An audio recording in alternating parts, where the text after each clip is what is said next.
Halo guys, balik lagi di channel Hai Tommy.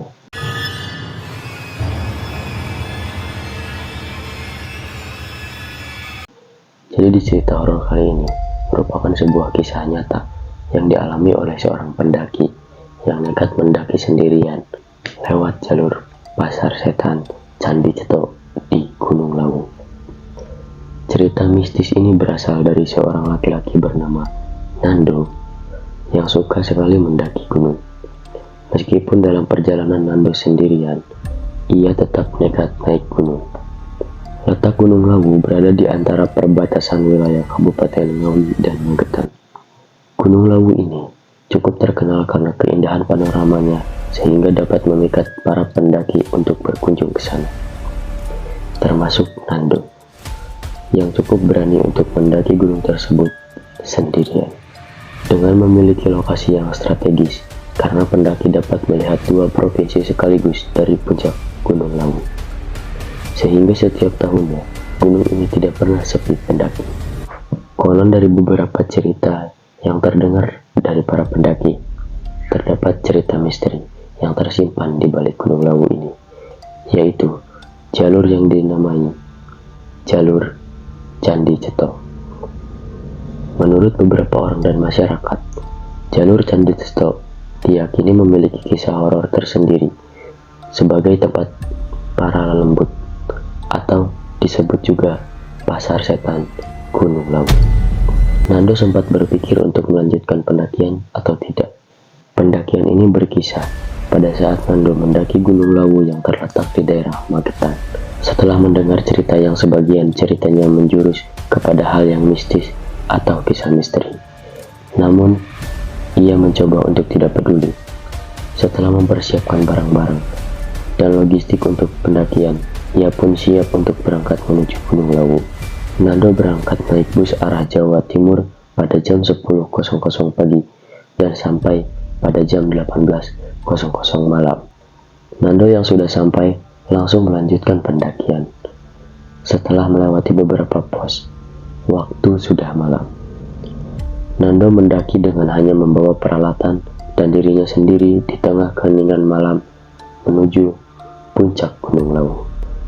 Setelah dirasa sudah mencapai setengah perjalanan, Nando pun duduk dan beristirahat dengan menyandarkan dirinya beserta tas carrier di bawah pohon.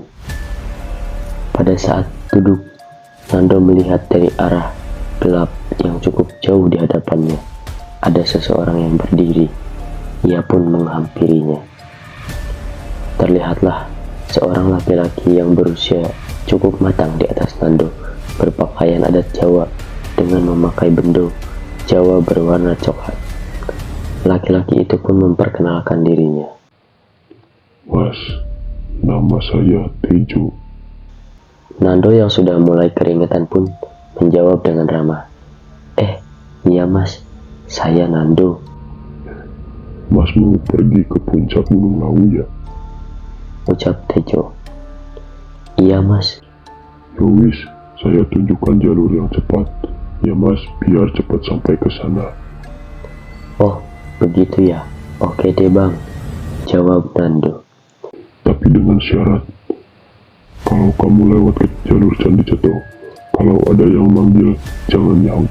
Kamu lempar uang aja. Kalau ada yang manggil, ngerti? Setelah Tejo berbicara seperti itu, Nando yang mendengar syarat dari Mas Tejo itu pun mulai berpikir mengenai pasar setan yang sudah ia tahu.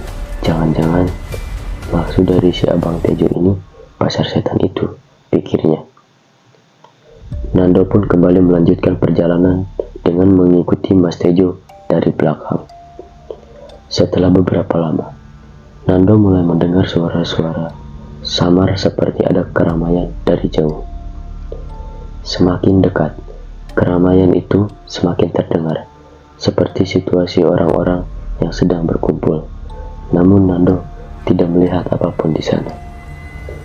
Pada saat lewat di keramaian itu, Nando merasa ada yang memanggil-manggil dia. Dengan menawari sesuatu, Nando merasa sedikit takut. Namun, kembali mengingat syarat dari Mas Tejo. Nando pun melemparkan uang koin tanpa melihat keramaian suara tanpa jasad di belakang. Seketika setelah melempar koin, keramaian itu pun menghilang. Mas Tejo berhenti menghantarkan Nando setelah melewati Candi Ceto. Mas, sampai di sini aja ya. Saya anterin. Saya masih ada urusan, Katanya. Oh, ya mas, makasih banyak loh ini. Nando yang sedang berbicara pun menoleh ke belakang. Namun Mas Tejo tadi sudah menghilang tanpa jejak. Nando dibuat kaget seketika. Nando pun melanjutkan perjalanan menuju puncak Gunung Lawu. Ia pun akhirnya berhasil sampai di puncak. Nando pun memasang tenda untuk bermalam di puncak sebelum besok kembali pulang ke rumahnya. Singkat cerita, Nando sampai di rumah merasa sangat kecapean. Saat hendak istirahat, ia melihat sebuah koran tergeletak di meja makan rumah Nando dengan bertuliskan berita pendaki yang hilang di Gunung Lawu telah ditemukan dalam keadaan meninggal seminggu yang lalu. Dengan foto orang yang meninggal tersebut, betapa kagetnya Nando melihat orang yang memakai baju Jawa dengan bendo coklat itu yang tak lain adalah Mas Tejo, yang sudah baik karena sudah mengantarkan dan menunjukkan jalur Candi Ceto kepada Nando. Seminggu yang lalu, berarti Nando menggigil seketika karena terlalu merinding dan takut sampai tidak bisa berkata-kata lagi. Orang yang Nando temui kemarin adalah hantu dari Mas Tejo yang sudah meninggal seminggu yang lalu dan jasadnya baru saja ditemukan. Cerita horor ini adalah kisah nyata yang dialami langsung oleh Mas Nando. Buat kalian yang suka dengan channel ini, jangan lupa bantu kembangkan channel ini dengan cara subscribe, share, like, dan komen. Sampai jumpa di